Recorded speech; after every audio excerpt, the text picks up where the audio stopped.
guys, my name is Kayla Anderson and welcome back to my channel. Today I am doing my third trimester updates, symptoms, cravings, whatever this video is going to be called. Third trimester. I am literally filming this right after the second trimester. I'm sorry, I keep like brushing my nose.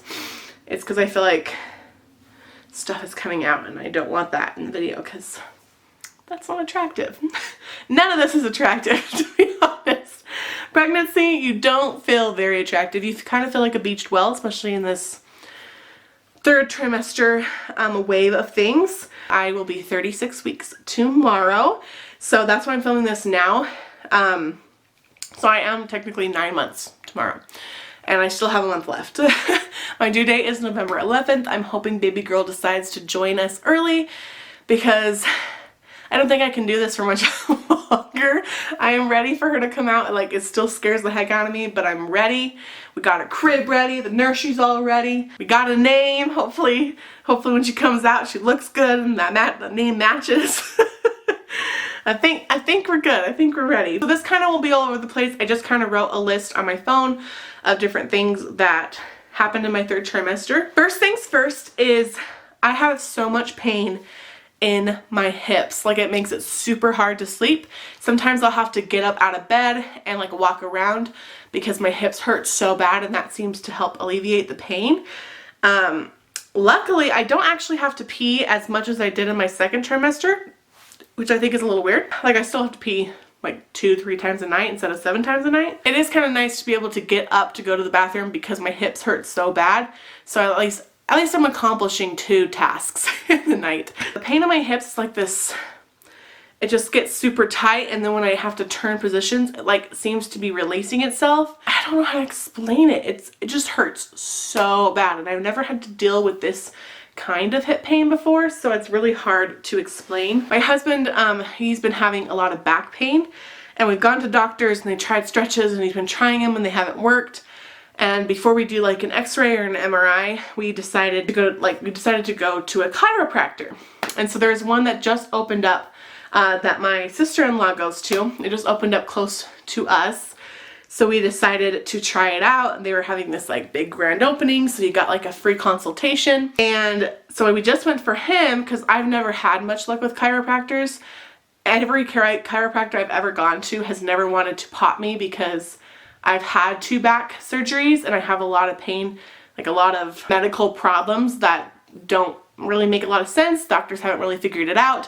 So they've never really done much for me. I've never was popped by a chiropractor, which I think is like the whole point. They actually convinced me to try just do like a free consultation. I decided to do it. I filled out all the paperwork. I told them everything. But even before I filled out the paperwork, I was telling them my problems. One, I'm pregnant, and I did know that chiropractic work is good for pregnancies. We have gone 3 or 4 times now, and the first time was the best time, and I think it has been helping a little bit with my hip pain, and my neck feels so much better. Like, now I can actually look all the way over to my side after going to the chiropractor, and my husband has been getting a lot of help there as well. So yeah, we went to the chiropractor. So I do suggest it. It's supposed to help with my labor. So, especially because I want to do an unmedicated labor. They said it does help, and I've looked at tons of studies and it says that it's supposed to help alleviate some pain. So, I don't know. Alright, heartburn. It is so much more intense than it was in my second trimester, to the point where sometimes I'm laying in bed and I have to get up and sit up in bed and try and sleep that way because it's just so bad. Like, it just comes on randomly to the point where I have to run to the bathroom to do my thing. That is really, really hard for me. I have to do a lot of like trying to breathe like through it. Tums has been a big pain, like relief for me. I haven't wanted to take a ton of medications, but Tums has been very, very, very helpful for me. I only take like 2 usually at night. I think the brand that I have, you can take up to 5 when you're pregnant in like a 24-hour period, but I only try and take 2. If any, I really try not to take as much medication as possible. I am throwing up more often in my third trimester than I was in my second. Not as much as my first though. I I really envy people who have not been sick. My sister's pregnant right now as well, and she only has thrown up a few times, and I'm so annoyed. I'm just like, come on, like, give me something. I guess that means baby girl's growing and kicking around in there. I don't know how she can deal with me throwing up though, because she's already squished. She's already squished in my belly. Here, maybe let me show ya. I don't think you can totally see. Woohoo! That is a big belly. Getting up is hard. But yeah, so my belly has grown quite a bit more, and I do have a ton more stretch marks all over my belly. So my second back surgery, I actually got a C-section. They went through my front to do my fusion, and by doing that, when my belly has been growing, it does, like, it's painful down there. But I think I have some like inflamed, I don't know if it's a vein or just a stretch mark, because that's where my pants hit, or sometimes they go a little bit higher, but it's still like burns and it's not very nice, not very cute. But yeah, I don't really know what the problem is there. I'm going to be asking my doctor on Monday more about it, just because it's gotten a little bit worse. But yeah, my stretch marks, I have been putting lotion on, and my family's very much prone to stretch marks. I already had them before I was pregnant. Even when I was thinner, I had them. So I've had them since I was like 14, there's just a few stretch marks here and there. So I was expecting them, but I wasn't expecting as many. I'm not really gonna show you my belly, but yeah, I don't think it's like too big of a deal, because I don't really care too much, but it did shock me a little bit. I think my belly is gonna look a little funny when it goes back down. Okay, chocolate milk seems to help ease my heartburn sickness. That has been so heavenly. I love chocolate milk in the first place, but I think milk helps heartburn in the first place. I'm not really sure. But yeah, it seems to help a ton. I can't drink a ton, but I do really, really like it and enjoy it. Protein shakes have also been a very big help. Okay, so I said it always feels like there's a pressure on my chest. It's not always, but it is quite often that I feel like I can't breathe. Like right now I'm kind of having a little bit of trouble breathing just because I didn't move and showed you my belly. So that's kind of sad. Yeah, sometimes I feel like there's just so much pressure, or like she's on my lungs, or something's going on in my ribs, and it's really hard to breathe. So I don't like that. I just have to kind of like take a moment and try and just like take deep breaths, and that seems to help that. I'm not as hungry as I was or thought that I would be. In my second trimester, my jaw hurt so bad that because I felt like I was snacking all the time. Now I have to remind myself to eat, because one, I do get a little sick when I eat anything. I've tried all sorts of things, healthy, not so healthy, in between, all that stuff, to try and figure out what is going on, like what triggers it, and it seems to be everything. So even water triggers it. So eating that way is not the funnest, but then I also don't feel as hungry as I was, and I'm pretty sure that's just because baby's growing, so you kind of feel more full, but she like needs food, so like I need to remember to eat. And I also put that it's hard to get up the stairs. Like when I lift up my legs, I'm touching my stomach. That's why it's so hard to get up the stairs. And my hips have been really hurting, like I said. So it's just been a whole thing like that. I have to spread my legs to sit so my stomach isn't squished. Anytime when I'm sitting like at a regular chair, I have to do a man spreading thing, or whatever they call it. I think that's what they call it. That's a stupid thing, by the way.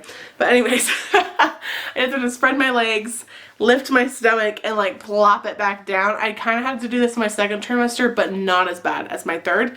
It's like a necessity for me to do that, or I cannot breathe or sit comfortably, and I only can do that for a few minutes before it's just really bad. My hands and my feet go numb a lot quicker as well. In my second trimester, I noticed like I would put my feet up or something and they would just like, I just couldn't keep them there for long. It would kind of go numb. Now it's like they're completely asleep in like 3 minutes. So that's not very fun. I usually like have my leg up in the car because it just helps my back for some reason and like stretches it out, and I can't really do that as much anymore. Next thing that did freak me out just as bad. Everything I think freaks me out that I don't know because of my miscarriages. I just get a little worried. But the baby doesn't actually kick as hard as she did in my second trimester. And that kind of, like I said, it freaked me out. So instead, it's like this rolling. And that's totally normal, mamas, don't worry. She's just kind of rolling around in there instead of kicking. Like normally, I would just feel kicks all throughout the day. And now, like, I still feel her throughout the day, but it's more of a rolling thing. I can feel it a little bit better when I put my hand on my stomach. Once in a blue moon, she'll like pop a thing out there and be super mama for a moment and go a little nutso, but it's not normal. I can smell nasty things and not throw up was one of my notes. I was very excited about this. Jacob's gonna kill me for saying that, but like if he farts or something, I don't just throw up naturally. I can stand it for a sec before I leave the room. Alright, and then I said Costco muffins are a lifesaver. I don't know if any of y'all have had that, but Costco muffins are amazing. That's what I've been able to eat the most of. It's not like I'm craving them, but they seem to help a ton with sickness in the morning. They don't fill me up too much. They give me enough to be full though, and they seem to be like starchy or something that helps my sickness when it's at its worst. It doesn't hurt me as bad. Like I still get sick a little bit after eating them, but it's not as bad as something like pancakes, waffles, eggs, all that other stuff that I've tried. So that has been extremely nice. I'm trying to think of anything else that I forgot to write on this list. I do get like sometimes little shocks in my stomach that again do scare me. I have been feeling a ton of Braxton Hicks. I felt them probably 2 months ago as well, like right when I hit my third trimester, a couple weeks into it, that's when I started feeling Braxton Hicks. Braxton Hicks are just like, it just feels like my stomach is super, super tight.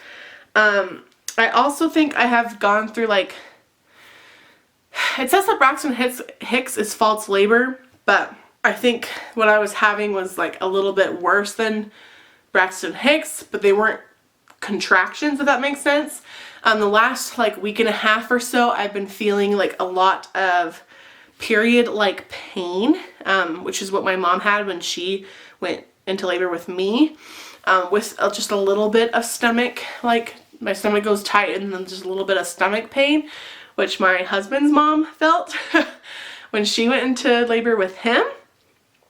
No one can give me like what contractions feel like, to be quite frank. No one has been able to like actually define it, which is annoying, but I've been feeling kind of that, and like I have to like keep walking around and like moving and trying to relieve that pain, and like it will come and then it will go and then it will come and then it will go. And usually contractions, from what I've read and heard, they kind of progress more and more, and like you can like, they start going in more intervals. These ones don't seem to have too much of like a timeline. But I'm going to be going to the doctor's on Monday to get a growth ultrasound to see how baby's doing, if she's still breached, as well as they're checking me to see how many centimeters dilated I am. Hopefully I'm at least 1. I hope 2 or 3, but hopefully at least 1. Because I'm so glad that she's growing, and I know like that she's in here as long as she possibly can be, but I don't want it as long as she can possibly be. If she can be healthy right now, because at 36 weeks they say that she's all good, she won't be in the NICU. I hope that's the case here, because oh my gosh, I don't think I can do this for very much longer. Yes, they're checking me there, so I'm hoping that everything looks good. Monday's also Jacob's birthday, so baby girl's already taken over our lives just a little bit. Hopefully he'll have a good birthday and everything will be looking good. We got our hospital bag packed, so yeah. But yeah, so those are my third trimester symptoms. I will try and add anything else if I forgot something, but I think I'm pretty good. Nothing has really changed other than my stomach has gotten bigger. Still can't breathe.